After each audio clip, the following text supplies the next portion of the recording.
taking down Belichick. After the Miami Miracle last week, man, traveling to Pittsburgh, Canty said they hadn't lost 2 times in December since 2002. Oh, Pittsburgh Steelers, #1 performance in week 15, taking down Brady and the bunch. Definitely, that was the most important. I thought the most impressive was what the Colts did on both sides of the ball. Playing a red-hot Dallas team, not only shutting them down defensively, but scoring their points in a way I don't think a lot of people saw coming. Where Andrew Luck was just fine, and they ran all over the Dallas Cowboys. It was a must-win game for the Colts. If they lose, their essentially season's over. Now they stay alive, still barely alive for the division. So I thought the Colts were the most impressive, even though they were a 3-point favorite yesterday. All right, Baker Mayfield and the Browns squeaked out a 17-16 win over the Broncos on Saturday. Cleveland now has 6 wins and a shot at their first playoff berth since 2002. So, Nick, the biggest surprise team this season has been blank. For me, it's the Bears. When they got Khalil Mack, I thought they would have a chance at the playoffs, at maybe finding a way to 9 wins. I never thought they would be, with 2 weeks left, in discussion for a bye and a team that is a legitimate Super Bowl contender.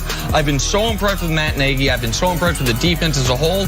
And they got the #6 scoring offense in football, which I think will surprise some people. The Bears have really surprised me. I'm going to say Chicago. Surprise team 2018 has to be the Chiefs and Patty Mahomes. 45 touchdown passes, 4,500 yards throwing. Tyreek Hill developing into a #1 receiver. What they have done to the NFL is shocking. The Bears already had a good defense before Khalil Mack.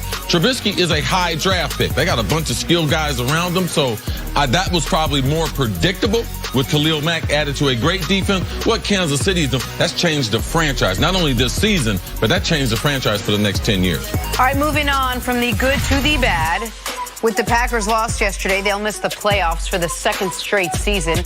Green Bay joins 3 other teams who saw their playoff hopes eliminated in Week 15. So, CC, the team that has had the most disappointing season this year is blank. No, probably started in training camp. That's the old spicy mouth Jaguars. That's what, yeah. Old Jalen. Yeah, how many wins they got? They got 4. Oh, okay. All right. That national interview with GQ, how'd that go? Oh, he sucks. Oh, he sucks. Oh, he's big bad. Oh, what about the Jags? They're terrible. Oh, okay. Thank you. Listen, I also have to go with the Jags. I was one of the people before the season that was down on Jacksonville. I thought they'd regress.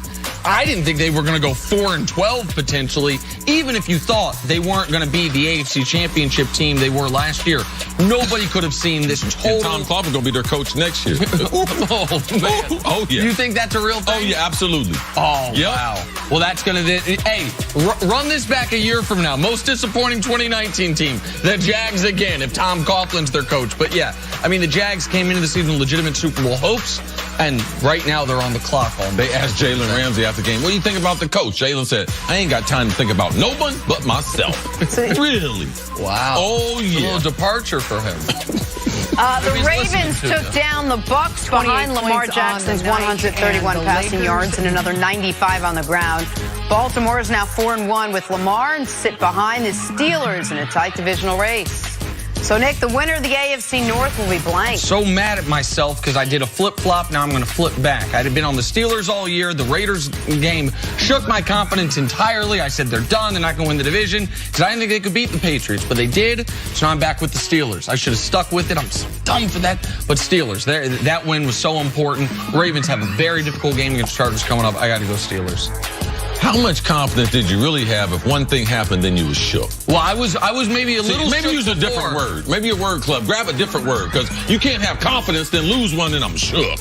All right. First of all, see, what am I about to tell you? What am I not in? A word club. And second of all, if I were in a word club, confidence would not be in it. That would be beneath our level of word club. Third of all, what's your answer? I'm going with the Steelers. Okay. Quite simple. I mean, they're far more predictable. And the Ravens don't have a quarterback. All right, they got some guy running around back there, and it's hard to win games late in the season with your quarterback running. He's not the quarterback of the future? Well, he might be, but he's going to have to improve as a passer in order for that to be the case. They're going to be in the quarterback business this offseason, Jen. Ending with the AFC South, the Texans, Colts, and Titans all won in Week 15. The division has caught fire as of late as they all push to make a playoff run. CC, the most dangerous team in the AFC South, is blank. I'm going to go with the Texans by a slight margin because they have more offensive weapons than the Colts and Andrew Luck. It's great to see Andrew Luck, man. He throws the ball. Man, it's like the ball hits you like a pillow. It's just so nice to be able to see. But the Texans and what they can do, I give them their defenses both in advance. They're kind of a wash there. Neither one gave up a 100-yard rusher. I'm going with the Texans. I'm going to go with the Colts because the Texans, all of a sudden, they have questions at running back, the Lamar Miller injury. They've had questions of offensive line all year long, and I have major questions about their coach. The Colts, meanwhile, have played great football for 2 months. They've got a superstar quarterback, and all of a sudden, their offensive and defensive fronts are playing really well.